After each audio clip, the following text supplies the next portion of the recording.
প্রিয় শিক্ষার্থীবৃন্দ, আসসালামু আলাইকুম। আশা করি সকলেই ভালো আছো। নাইম স্যার বাংলা অনলাইন ক্লাসে তোমাদের সবাইকে স্বাগত।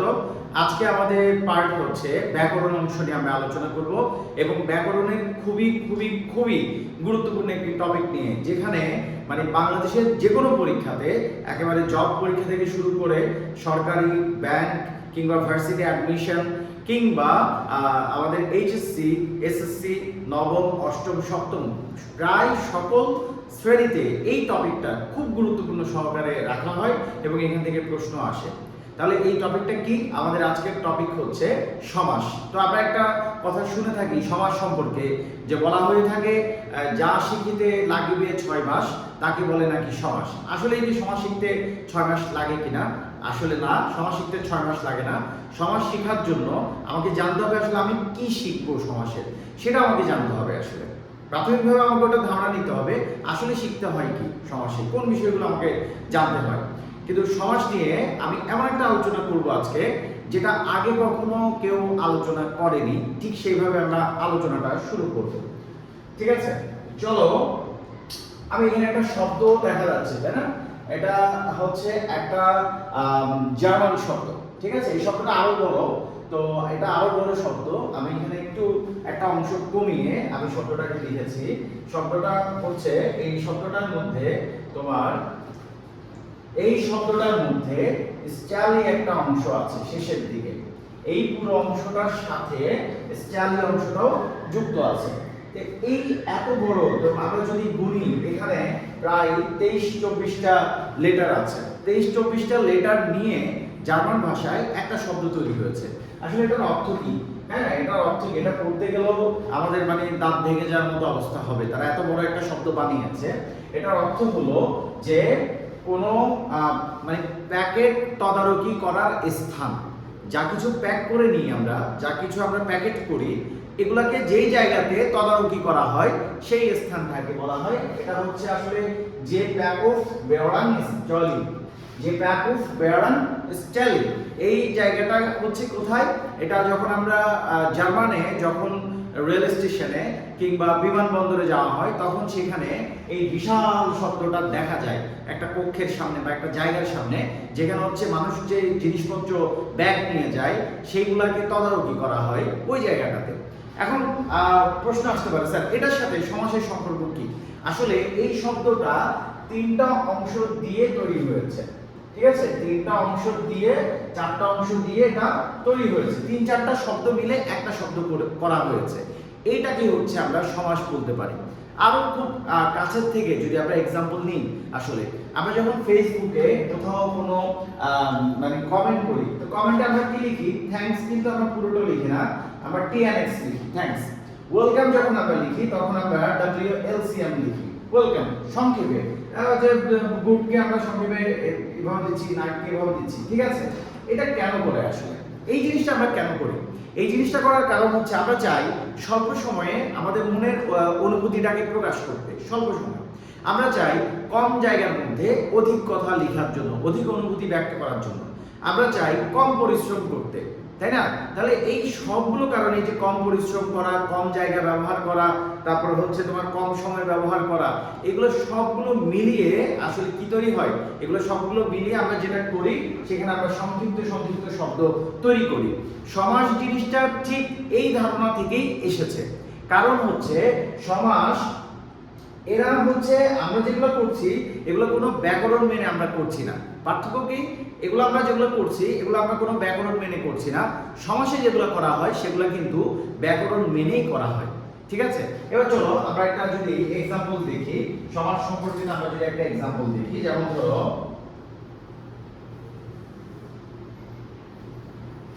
একটা এক্সাম্পল দেখা যায়। যেমন আমি লিখলাম যে বিলাত হতে ফেরত মহান যে রাজা, মহান যে জ্ঞানী, তিনি সিংহ চিহ্নিত আসনে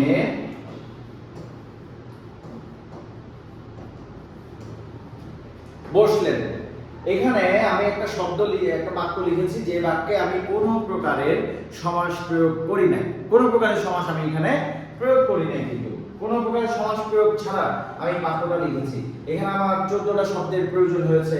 কি পরিমাণ জায়গার প্রয়োজন হচ্ছে তোমরা দেখো। এখন আমি কি করব, এটাকে এই বাক্যটাকে সমাসের মেশিনে ফেলবো। তো সমাসের মেশিনে ফেলার পরে এটা কিভাবে বের হয়ে আসে দেখো। ঠিক আছে, এই হচ্ছে আমাদের ধরো যে এটা হলো এই সমাসের মেশিন। এখান থেকে এখন আরেকটা বাক্য বের হয়ে আসবে। এই জায়গা থেকে বাক্যটাকে আমি এখন সমাসের মেশিনে ফেললাম, এখানে এখন আরেকটা বাক্য বের হয়ে আসবে। কি বাক্য বের হয়ে আসবে দেখো, বলছে এখানে বলা হচ্ছে বিলাত ফেরত মহাজ্ঞানী মহারাজ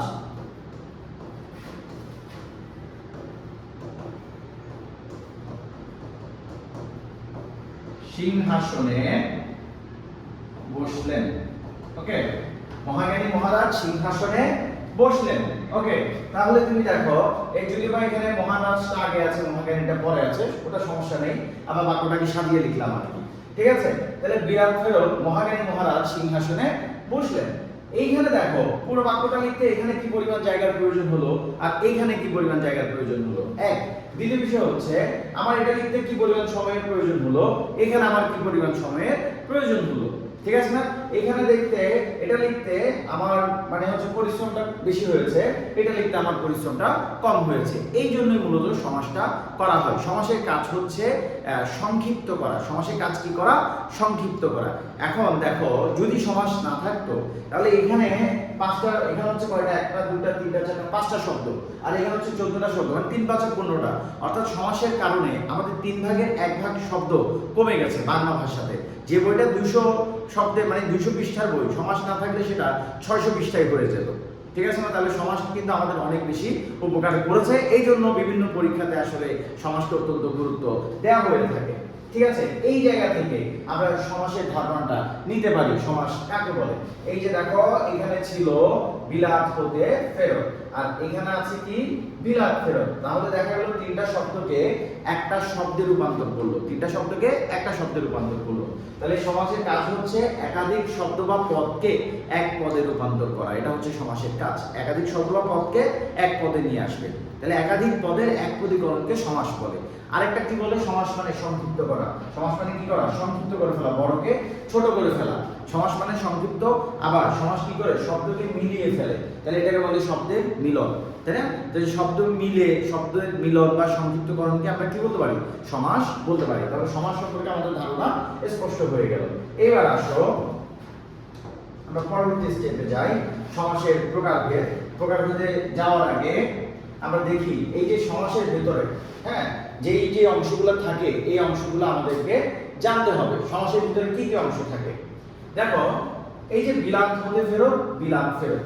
ওকে, তো এটা আসলে একসাথে ধরো যে একটা হাইফেন দেয়া আর কি, এখানে স্ল্যাশ চলে এসেছে, এটা হাইফেন হবে, বা হাইফেন না দিলেও আমরা এটাকে কি করতে পারি? আমরা এটাকে একসাথে বিলাত ফেরত লিখতে পারি। ঠিক আছে, বিলাত ফেরত লিখতে পারি একসাথে। ওকে, তাহলে হচ্ছে দেখো তো এখানে ছিল 3 শব্দ, এখানে হলো 1 শব্দ, একাধিক পদকে একটা পদে নিয়ে আনা হয়েছে। তারপরে হলো কি? তারপরে হচ্ছে এখানে এই যে বড় অংশটা দেখতে বাক্যের মতো, এটাকে বলে সমাস বাক্য বা ব্যাস বাক্য বা বিগ্রহ বাক্য। ঠিক আছে, আর এই যে ছোট অংশ যেটা, এই যে বিলাত ফেরত, এই ছোট অংশটা, এখানে 2টা ভাগ আছে। একটা হচ্ছে এই পুরো জিনিসটাকে বলে সমস্ত পদ। এই পুরো জিনিসটাকে কি বলে? সমস্ত পদ বলে। সমস্ত পদের 2টা অংশ থাকে, একটা হচ্ছে পূর্বপদ আর একটা হচ্ছে পরপদ। পরপদের আরেক নাম হচ্ছে উত্তরপদ। পরপদের আরেক নাম কি? উত্তরপদ, মানে পরবর্তী পদ আর কি। ঠিক আছে, তাহলে সমস্ত পদ যেটা ছোট অংশ সেটাকে বলে সমস্ত পদ, যেটা বড় অংশ এটাকে বলে সমাস বাক্য বা ব্যাস বাক্য বা বিগ্রহ বাক্য। আর সমস্ত পদের প্রত্যেকটা পদকে কি বলে? সমসমান পদ বলে। প্রত্যেকটা পদকে কি বলে? সমসমান পদ বলে। তাহলে এই বেসিক ধারণাটা আমাদের থাকতে হবে যে সমাসে আসলে কি কি থাকে। ঠিক আছে না? আচ্ছা, এবার আসো সমাসের যে পদ, এই পদের উপর ভিত্তি করে সমাসকে আবার 4 ভাগে ভাগ করা যায়। সমাসকে কয় ভাগে ভাগ করা যায়? পদের উপর ভিত্তি করে 4 ভাগে ভাগ করা যায়। একটা হচ্ছে পূর্বপদ প্রাধান্য, একটা হলো পরপদ প্রাধান্য, একটা হলো উভয় পদ প্রাধান্য, একটা হলো অন্য পদ প্রাধান্য। ঠিক আছে, অন্য কোনো পদকে সে প্রাধান্য দেয়। এখন এই পদের প্রাধান্য জিনিসটা বুঝতে গেলে আমাকে আবার সমাসের প্রকারভেদটা বুঝতে হবে। এই যে দেখো সমাসের যে বাচ্চা কাচ্চা সমাসের যে প্রকারভেদ, সেই প্রকারভেদগুলো আমরা দেখি। তারপরে জানি সমাস প্রধানত 6 প্রকার: দ্বন্দ্ব, কর্মধারয়, তৎপুরুষ, দ্বিগু, বহুব্রী, অব্যয়ীভাব। ঠিক আছে, দ্বন্দ্ব, কর্মধারয়, তৎপুরুষ, দ্বিগু, বহুব্রী, অব্যয়ীভাব সমাস। ওকে, এখানে একটু বানানে একটু ভুল আছে আসলে টাইপিং এর কারণে। ওকে,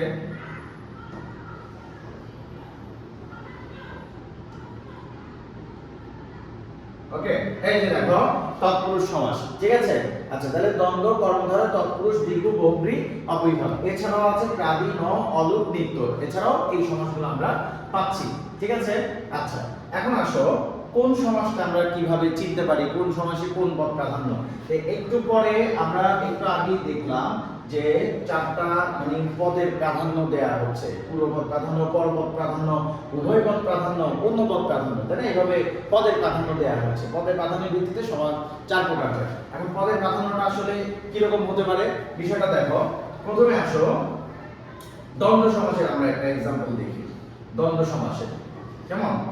দ্বন্দ্ব সমাসের একটা एग्जांपल দেখো, যেমন হচ্ছে মা বাবা। মা বাবা, ঠিক আছে? তো মা বাবাকে যদি আমরা এটাকে যদি ব্যাস বাক্য লিখি, আমরা লিখব যে মা ও বাবা। আমরা ব্যাস বাক্য কি লিখব? মা ও বাবা লিখব। ঠিক আছে না? আচ্ছা এখন দেখো তুমি আমাকে বলো এখানে আমি কাকে প্রাধান্য দিয়েছি? আমি আমার মা বাবাকে ভালোবাসি। আমি কাকে প্রাধান্য দিয়েছি? মাকে নাকি বাবাকে প্রাধান্য দিয়েছি? আসলে আমি উভয়কেই প্রাধান্য দিয়েছি, মাকে বাবাকে উভয়কে প্রাধান্য দিয়েছি।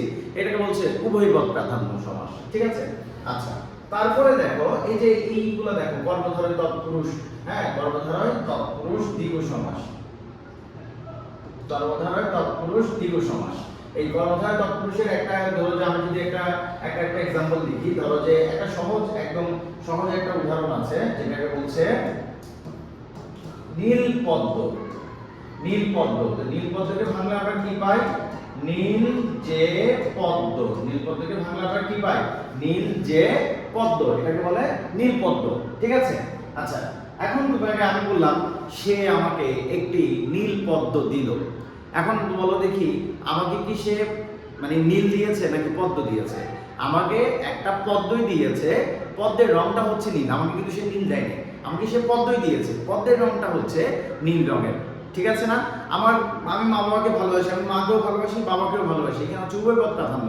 কিন্তু নীল পদ্ম এখানে হচ্ছে যে নীলটাকে আসলে প্রাধান্য না দিয়ে পদ্মকে প্রাধান্য দেওয়া আছে। কারণ আমি আমার হাতে নীল পদ্ম আছে, তাহলে আমার হাতে তো নীল নাই, আসলে পদ্ম আছে, তাহলে এটা পরপদ প্রাধান্য।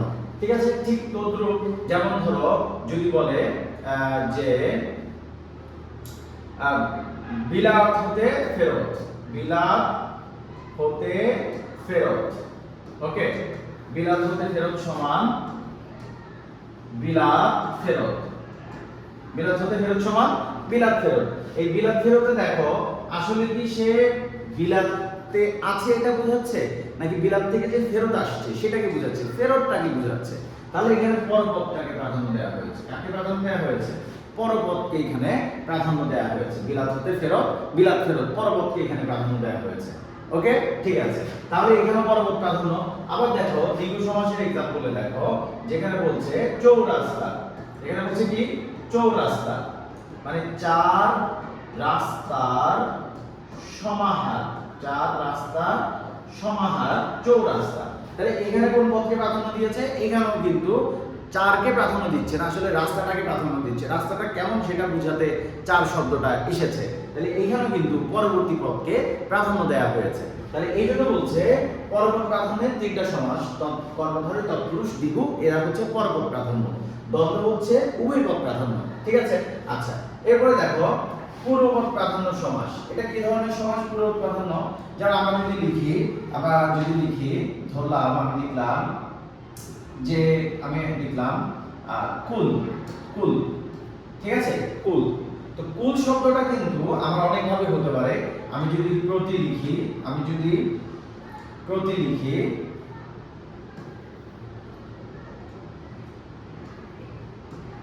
ঠিক আছে, কুল। আমি যদি প্রতি লিখি তাহলে হচ্ছে প্রতিকূল, এটার একটা অর্থ। প্রতিকূল মানে বিপক্ষে। আবার যদি আমি যদি লিখি অনুকূল, আমি যদি লিখি কি অনুকূল, অনুকূল আমি যদি লিখি অনুকূল তাহলে সেটার আরেকটা অর্থ, ঠিক আছে না? তারপর হচ্ছে আমি যদি লিখি উপকূল তাহলে সেটার আরেকটা অর্থ। তাহলে দেখা যাচ্ছে কুল শব্দটা ঠিক আছে, কিন্তু প্রতি, অনু, উপ এগুলো বসার কারণে অর্থের পরিবর্তন হয়ে যাচ্ছে। এই যে আগে যারা বসেছে এরা হচ্ছে উপসর্গ, এবং এই উপসর্গগুলো হচ্ছে এক ধরনের অব্যয়। উপসর্গগুলো এক ধরনের কি অব্যয়, ঠিক আছে? এই উপসর্গগুলো এক ধরনের অব্যয়, এগুলাকে মানে অব্যয়গুলো বসার কারণে অর্থের পরিবর্তন হচ্ছে, সেজন্য এটাকে বলছে অব্যয়ী ভাব সমাস।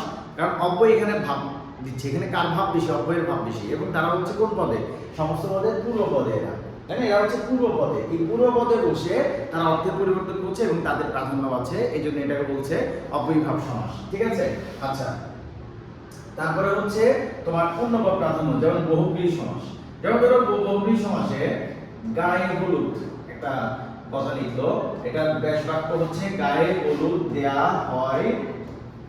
হয় যে অনুষ্ঠানে, গায়ে হলুদ দেয়া হয় যে অনুষ্ঠানে, ঠিক আছে? গায়ে হলুদ দেয়া হয় যে অনুষ্ঠানে। এখন দেখো এটার মানে হচ্ছে আমি লিখলাম গায়ে হলুদ।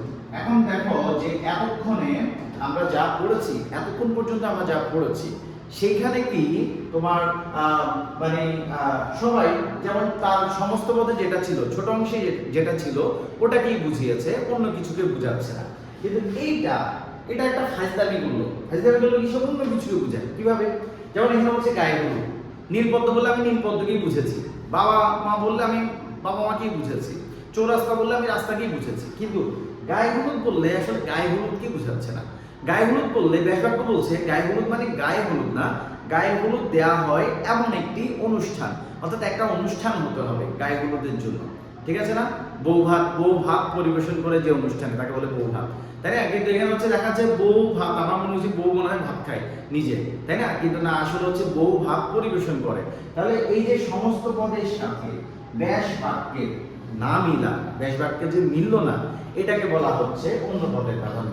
এবং বহুব্রীহি সমাস এই ফাজলামিটা করে, সে অন্য পদকে, তার নিজের যেটা আছে সেটা নিয়ে সে সন্তুষ্ট থাকে না, সে অন্য পদকে প্রাধান্য দেয়, এই জন্য বলে এটা হচ্ছে অন্য পদ প্রাধান্য সমাস।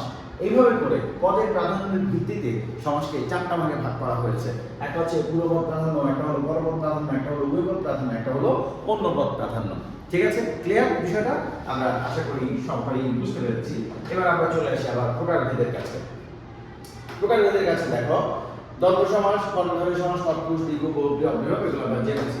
দ্বন্দ্ব সমাস উভয়পদ প্রাধান্য থাকে, কর্মধারী সমাসে পরপদ প্রাধান্য, কর্মধারী, তৎপুরুষ, দ্বিগু এদের মধ্যে পরপদ প্রাধান্য থাকে, বহুব্রীহি অনুপদ প্রাধান্য থাকে, অব্যয়ভাবে পূর্বপদ প্রাধান্য থাকে। তাই না? এই জিনিসটা কিন্তু আমি একটু আগে আলোচনা করে ফেলেছি, তার আবার একটু আলোচনা করছি। মানে দ্বন্দ্ব সমাস, সে উভয় পদকে প্রাধান্য দিবে, মা বাবা এবং হাত পা, ধরো যে 9-6 যাওয়া আসা, এগুলো সবগুলো উভয় পদকে প্রাধান্য দেয়। তারপর হচ্ছে কর্মধারী সমাস, সে অন্য পদকে প্রাধান্য দিবে, কর্মধারী সমাস। তারপর হচ্ছে তৎপুরুষ সমাস, সেও কর্মধারী সমাস পরপদকে প্রাধান্য দিবে, তৎপুরুষ, দ্বিগু এরাও পরপদকে প্রাধান্য দেয়, বহুব্রীহি অন্য পদকে প্রাধান্য দেয়, অব্যয়ভাব পূর্বপদকে প্রাধান্য দেয়। ঠিক আছে? আচ্ছা, এই বাকি যেগুলো আছে কাদি, দম, অলঙ্কার, এগুলো আমরা পরে আলোচনা করব। ওকে, এইবার চলো আমরা সমাস কিভাবে চিনব। আসলে এই জিনিসগুলো হচ্ছে সমাসের শিক্ষার বিষয়। কোনটা আমাদেরকে শিখতে হবে, কিভাবে আমি সমাসকে চিনতে পারি কোনটা কোন সমাস, ঠিক আছে না? সেইটা হচ্ছে গুরুত্বপূর্ণ বিষয়। এখন আমি যেটা আলোচনা করছি এটা হচ্ছে সবচেয়ে গুরুত্বপূর্ণ টপিক। ঠিক আছে? দেখো, প্রথম আসে দ্বন্দ্ব সমাস। যেমন আমি একটু আগে লিখেছি কি, আমরা একটু আগে এক্সাম্পল লিখেছিলাম যে কি, আমি একটু আগে এক্সাম্পল লিখেছি মা বাবা, ব্যাস বাক্য ছিল মা ও বাবা। তাহলে এখানে দেখো বলছে ব্যাস বাক্য ও এবং ইত্যাদি থাকে, এই যে ব্যাস বাক্য ও আছে, মা বাবা, হাত পা, হাত ও পা, 9-6, 9 ও 6, তাই না? তারপর হচ্ছে আসা যাওয়া, আসা এবং যাওয়া, তাহলে ও এবং থাকে ব্যাস বাক্যে। তারপর বলছে সমস্ত পদে সাধারণত হাইফেন থাকে, এখানে দেখবে বেশিরভাগ সময় একটা হাইফেন থাকে সমস্ত পদে। আর উভয় পদের প্রাধান্য তুমি বুঝে গেলাম, দ্বন্দ্ব সমাস। তাহলে তুমি দেখবা 90% সমাসের মাঝখানে যদি হাইফেন থাকে ওটা হচ্ছে দ্বন্দ্ব সমাস। ঠিক আছে? আরেকটা বৈশিষ্ট্য আছে, সেটা হচ্ছে উভয় পদ একই জাতীয় হয়। উভয় পদ কি হয়? একই জাতীয়। একই জাতীয় হয়, উভয় পদ কি হয়, একই জাতীয় হয় উভয় পদ। যেমন হচ্ছে যে তোমার দেখো এখানে যে মা বাবা এটা দুইটাই অভিভাবক জাতীয় শব্দ। আমি যদি বলি হাত পা দুইটাই অঙ্গবাচক শব্দ। আমি যদি বলি 9-6 দুইটাই সংখ্যাবাচক শব্দ। আমি যদি বলি আসা যাওয়া দুইটাই ক্রিয়াবাচক শব্দ। আমি যদি বলি ভালো মন্দ দুইটাই বিশেষণবাচক শব্দ, তাই না? এইগুলো হচ্ছে সবগুলো হচ্ছে একই জাতীয় শব্দ হবে। তাহলে আমরা দ্বন্দ্ব সমাসের বৈশিষ্ট্যগুলো চিনে ফেললাম। এখন তুমি যে কোনো দ্বন্দ্ব সমাস তুমি চিনতে পারো। ওকে, তারপরে আসো কর্মধারী সমাস। সাধারণত পূর্বপদ বিশেষণ আর পরপদ বিশেষ্য হয়। বাকি বাকি যিনি তিনি যা তা থাকবে। মোস্টলি এখানে আরেকটা জিনিস থাকবে, সেটা হচ্ছে গুরুত্বপূর্ণভাবে যে কথাটা থাকে। বেশিরভাগ সময় কি থাকে, যে কি থাকে, যে থাকে যে। বুঝতে পেরেছেন যে আপনারা, যে থাকে যে এখানে। যেমন মনে করো যে একটু আগে আমরা আলোচনা করেছি যে কি নিয়ে আমরা বলেছি নীল যে পদ্ম, সেটাকে আমরা বলছি নীল পদ্ম। নীল পদ্ম, নীল যে পদ্ম, নীল পদ্ম, এটা নরমালি একটা যে আছে। এখন যে কিন্তু তৎপুরুষও থাকে, যে আবার তোমার বহুব্রীহিত থাকে। কিন্তু পার্থক্য কোথায়? পার্থক্য হচ্ছে এখানে কিন্তু আরেকটা গুরুত্বপূর্ণ বৈশিষ্ট্য হচ্ছে, এটা আরেকটা গুরুত্বপূর্ণ বৈশিষ্ট্য হচ্ছে পরপদ প্রাধান্য থাকবে। কি থাকবে? পরপদ। যে থাকুক বা না থাকুক অবশ্যই সে পরপদ প্রাধান্য থাকে। যেমন ধরো আমি যদি আরেকটা উদাহরণ দেই, যেমন মনে করো স্মৃতিসৌধ। স্মৃতিসৌধ, ঠিক আছে? তো এটা হচ্ছে কি স্মৃতি রক্ষার্থে সৌধ, ঠিক আছে? স্মৃতি রক্ষার্থে সৌধ। এখন আসো স্মৃতি রক্ষার্থে সৌধর মধ্যে তুমি বলতে পারো স্যার এখানে তো যে নাই, এখানে কি যে আছে? এখানে যে নাই। যে না থাকলেও কিন্তু এখানে কি হচ্ছে, আমি বসাতে পারবো কথার মাঝখানে। যেমন আমি বলতে পারি স্মৃতি রক্ষার্থে যে সৌধ, যেটা বসানো যাচ্ছে। এবং এখানে কিন্তু আসলে সৌধটাকে বোঝাচ্ছে। আমরা স্মৃতিসৌধে যাচ্ছি, আমরা কি স্মৃতির কাছে যাচ্ছি? না, আমরা সৌধের কাছে যাচ্ছি। সৌধটা কেমন সেটা বোঝাতে স্মৃতিটা আসছে, ঠিক আছে না বিষয়টা? তাহলে হচ্ছে যে এই কর্মধারী সমাসে কি থাকবে? যে থাকবে। কর্মধারী সমাসে কি থাকবে? যে থাকবে ব্যাস বাক্যে। এবং তারপর হচ্ছে তোমার এবং এখানে পরপদের প্রাধান্য থাকবে, ঠিক আছে? আচ্ছা, তারপরে আমরা চলে যাই। এবং আরো অনেক প্রকারভেদ আছে। প্রকারভেদগুলো আমরা পরের ক্লাসে আলোচনা করব। আজকে আমরা একদমই বেসিক আলোচনা করছি সমাজ সম্পর্কে, একবারে কোর পয়েন্ট নিয়ে আমরা আলোচনা করছি। আমরা আগামী ক্লাসে, পরবর্তী ক্লাসে প্রকারভেদগুলো নিয়ে আলোচনা করব, গুরুত্বপূর্ণ প্রকারভেদ। তারপর তৎপুরুষ সমাস দেখো, তৎপুরুষ সমাসে ব্যাকরণে কি থাকবে? বিভক্তি থাকবে। এবং সমস্ত পদে বিভক্তিটা লোপ পাবে তৎপুরুষ সমাসে। যেমন আমরা যদি একটু দেখি, এবং বিভক্তিগুলো আমরা জানি শূন্য, কে, রে, ব্যাপী থাকলে সেটা দ্বিতীয় তৎপুরুষ হয় দ্বারা দিয়া। তারপর হচ্ছে কর্তৃক থাকলে সেগুলো তৃতীয়া। তারপর হচ্ছে যে চতুর্থী হচ্ছে দ্বিতীয়ার মতো। এখানে আসলে দ্বিতীয়ার মতো, এটা দ্বিতীয়ার মতো। এবং নিমিত্ত, জন্য, তারপর হচ্ছে কারণ বুঝালে সেইটা হচ্ছে চতুর্থী তৎপুরুষ সমাস। নিমিত্ত, জন্য, কারণ বুঝালে সেটা কি সমাস? চতুর্থী তৎপুরুষ সমাস। তারপর হচ্ছে পঞ্চমী হচ্ছে কি হতে থেকে চে। পঞ্চমী কি হতে থেকে চে। ষষ্ঠী হচ্ছে র এর, এবং সপ্তমী হচ্ছে এ অন্তস্থ তে এতে। এইগুলো বসে ষষ্ঠী সপ্তমীতে। ওকে, তাহলে হচ্ছে এই বিভক্তিগুলো থাকে। বিভক্তিগুলো আমাদেরকে জানা থাকতে হবে। বিভক্তি সম্পর্কিত আরো গুরুত্বপূর্ণ কিছু আলোচনা আছে, সেটা আমরা অন্য কখনো আলোচনা করব। তো এখন দেখো আমরা যে খুব সহজে একটা एग्जांपल দেখেছি। যেমন ধরো যে একটা দেখি শ্রমলব্ধ। শ্রমলব্ধে কি থাকে? শ্রম দ্বারা লব্ধ। শ্রমলব্ধ, ঠিক আছে? এই যে এখানে একটা দ্বারা আছে মাঝখানে, সেই জন্য এটা হচ্ছে তৎপুরুষ। এবং এটা যেই বিভক্তি থাকে ওই বিভক্তি অনুযায়ী তার নামকরণ হবে। অর্থাৎ তৎপুরুষ সমাসের বড় বৈশিষ্ট্য হচ্ছে তার ব্যাস বাক্যে বিভক্তি থাকবে এবং সেই বিভক্তি অনুযায়ী তার নামকরণ হয়। যেমন শ্রম দ্বারা লব্ধ, শ্রমলব্ধ। তাহলে এখানে দ্বারা আছে, এটা তৃতীয় তৎপুরুষ সমাস। এই যে দ্বারা, এটা হচ্ছে তৃতীয় তৎপুরুষ সমাস। তারপর যেমন ধরো যে আমরা যেটা লিখেছি বিলাত ফেরত। তো বিলাত ফেরতের ব্যাস বাক্য কি? বিলাত হতে ফেরত। বিলাত হতে ফেরত। তাহলে এই যে হতে আছে, এটা হচ্ছে পঞ্চমী তৎপুরুষ সমাস, ঠিক আছে?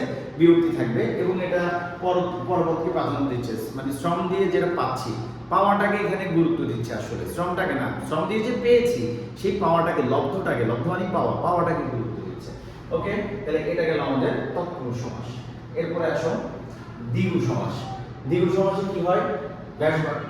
এখানে আছে, আচ্ছা দ্বিগু সমাসে চলে যাই আমরা। দ্বিগু সমাসের শুরুতে সংখ্যা থাকবে, ব্যাস বাক্যের সময় সমষ্টি মিলন কথাটা অবশ্যই থাকতে হবে। সংখ্যা থাকলেই হবে না। দ্বিগু সমাসে দেখো দ্বিগু, এই যে একটা কথা আছে দ্বি মানে হচ্ছে দুই, আর দুই হচ্ছে এটা একটা সংখ্যা। দ্বিগু সমাসের শুরুতেই সংখ্যা থাকবে। যে কোনো দ্বিগু সমাসের সংখ্যা না থাকলে সেটা দ্বিগু সমাস হতেই পারে না। সংখ্যা না থাকলে সেটা দ্বিগু সমাস হতে পারে না। তুমি যত দ্বিগু সমাস দেখবা সবগুলোতে সংখ্যা আছে। চৌরাস্তা, তারপর হচ্ছে শতাব্দী, পঞ্চকোটি, হ্যাঁ, তারপর হচ্ছে যে এই ধরনের যতগুলো আছে সবগুলোতে কি থাকবে? সমাহার থাকবে। যেমন মনে করো যে এই যে তোমার শতাব্দী,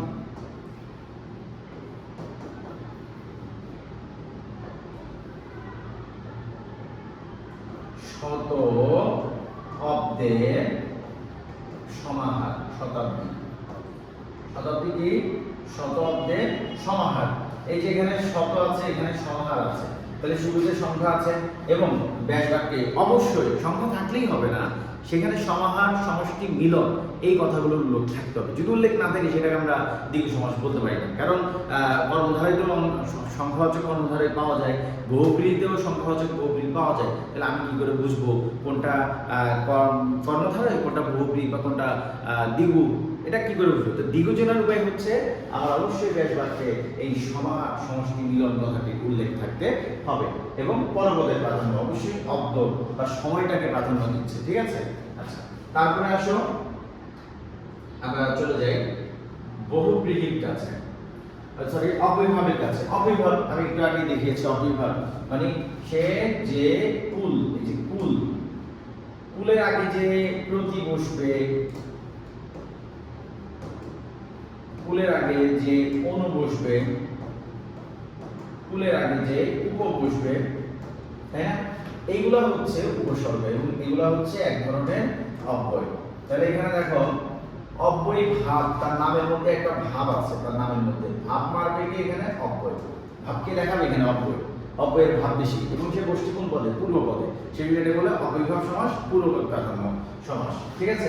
পূর্বপদে অব্যয় থাকলে বা উপসর্গ থাকলে সেটাকে আমরা কি সমাস বলতে পারি? অব্যয়ভাব সমাস বলতে পারি। এরপরে হচ্ছে বহুব্রীহি সমাস, যেটা হচ্ছে যাকে আমরা ফাজিল সমাস বলি। কারণ সে নিজের যেটা আছে সেটা নিয়ে সে সন্তুষ্ট না, সে সবসময় অন্যেরটা নিয়ে টানাটানি করে। ঠিক আছে? তাহলে ব্যাস বাক্যের শেষে এখানে একটা সিম্বল হচ্ছে ব্যাস বাক্যের শেষে জাল থাকবে। ম্যাক্সিমাম ক্ষেত্রে জাল পাওয়া যায় ব্যাস বাক্যে, একটা জাল কথা থাকবে আর অন্য পদের প্রাধান্য সে অবশ্যই সে অন্য পদের প্রাধান্য হতে হবে। যেমন মনে করো আমরা যে গায়ে হলুদ লিখলাম, হ্যাঁ, ধরো যে হাতে খড়ি। হাতে খড়ি বললে খড়ি মানে ওই যে চক, চক, তাহলে হাতে চক বুঝলাম, আমি হাতে চক, ধরো যে এটাই আমার চক ধরে নিলাম, তাহলে এটা হয়ে গেল কি? আমার হাতে খড়ি হয়ে গেল, তাই না? কিন্তু আসলে বলছে হাতে খড়ি মানে হাতে খড়ি নিলেই হয় না, সেখানে কি হতে হবে? বলতে হবে যে হাতে খড়ি দেয়া হয় যে অনুষ্ঠানে, হাতে খড়ি দেয়া হয় যে অনুষ্ঠানে, তাকে বলে হাতে খড়ি। ঠিক আছে? এটা একটা অনুষ্ঠান করতে হবে। এই যে সে এতক্ষণ পর্যন্ত আমরা যা কিছু পড়ে এসেছি সেখানে সমস্ত বোধে যা ছিল তাকেই বুঝিয়েছে, কিন্তু এরা কি করছে? এই ব্যাস বাক্যে এখানে দেখা যাচ্ছে সে অন্য কিছুকে রেফার করছে। ইভেন বহুব্রীহি নিজেও একটা বহুব্রীহি, কারণ বহুব্রীহি আছে যা, ব্রীহি মানে ধান, অনেক ধান আছে যা, মানে মহাজন শ্রেণীর মানুষ আর কি, তাই না? বহুব্রীহি তো হচ্ছে অনেক ধান আছে যা। এখন অনেক ধান যে কারো থাকতে পারে, কিন্তু ওরা বলছে না, এটা হতে হবে একজন কি হতে হবে? একজন মহাজন হতে হবে, একটা বিশেষ শ্রেণী হতে হবে। ঠিক আছে? অথবা মনে করো যে বিড়ালাক্ষী, একটা এক্সাম্পল আছে বিড়ালাক্ষী। বিড়ালাক্ষী, তাহলে বিড়ালাক্ষী মানে বিড়ালের চোখ, বিড়ালের মতো চোখ, এটা ছেলেও হতে পারে মেয়েও হতে পারে বিড়ালাক্ষী। কিন্তু বলছে না, এটা অবশ্যই একটা কি হতে হবে? মানে নারী হতে হবে। বিড়ালের অক্ষি বা চোখের ন্যায়, অক্ষির ন্যায় অক্ষি যে নারী, তাকে বলছে কি? তাকে বলছে বিড়ালাক্ষী। ঠিক আছে? তাহলে এই যে সমস্ত পদের সাথে ব্যাস বাক্যে মিলছে না, এই না মিলাটা কি বলছে? বহুব্রীহি সমাস। ঠিক আছে? বুঝতে পেরেছি? তাহলে এই হচ্ছে আমাদের মূলত মূল সমাস যেগুলো, মানে প্রধান সমাস যেগুলো, সেই প্রধান সমাসগুলো নিয়ে আমরা আলোচনা করেছি। তো প্রথম বলছি যে দ্বন্দ্ব সমাস উভয় পদ প্রাধান্য থাকবে, তারপর হচ্ছে কর্মধারয় তৎপুরুষ দ্বিগু এটা পরপদ প্রাধান্য দিবে, তারপর হচ্ছে অব্যয়ভাব পূর্বপদকে প্রাধান্য দিবে, বহুব্রীহি অন্য পদকে প্রাধান্য দিবে। এবং এদেরকে চেনা সিম্বল কি? দ্বন্দ্ব সমাসে একটা আইফোন থাকে সমস্ত পদে, ব্যাস বাক্যে ও এবং থাকে। ঠিক আছে? উভয় পদের প্রাধান্য থাকে, উভয় পদ একই জাতীয় হয়। তো কর্মধারয় সমাসে একটা যে থাকে, নর্মালি একটা যে থাকে বা যিনি তিনি যাতা থাকবে, পূর্বপদ বিশেষণ পরপদ বিশ্ব হতে পারে, কিন্তু সে অন্য পরপদকে প্রাধান্য দিবে। তৎপুরুষ সমাসে অবশ্যই বিভক্তি থাকবে, বিভক্তি অনুযায়ী তার নামকরণ হবে। তারপর হচ্ছে দ্বিগু সমাসের শুরুতে সংখ্যা থাকবে, সংখ্যার এবং ব্যাস বাক্যের সমাস সমষ্টি কথাটা উল্লেখ থাকবে। অব্যয়ভাব সমাসে পূর্বপদে অব্যয় থাকবে, অব্যয়ের অর্থে প্রাধান্য থাকবে। বহুব্রীহি সমাসে একটা জাত থাকতে পারে এবং সে অন্য পদকে প্রাধান্য দিবে। এইগুলো হচ্ছে আমাদের একেবারে বেসিক আলোচনা। তো আমাদের আগামী ক্লাসে বাড়ি কাজ থাকবে।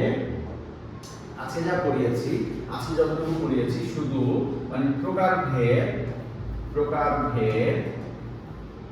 ও মানে চিহ্ন, অর্থাৎ কিভাবে চেনা যায় এইগুলোকে একটু প্র্যাকটিস করা। প্রকারভেদ চিহ্নগুলোকে একটু কোনটা সমাস কিভাবে চেনা যায় এই জিনিসটাকে প্র্যাকটিস করা।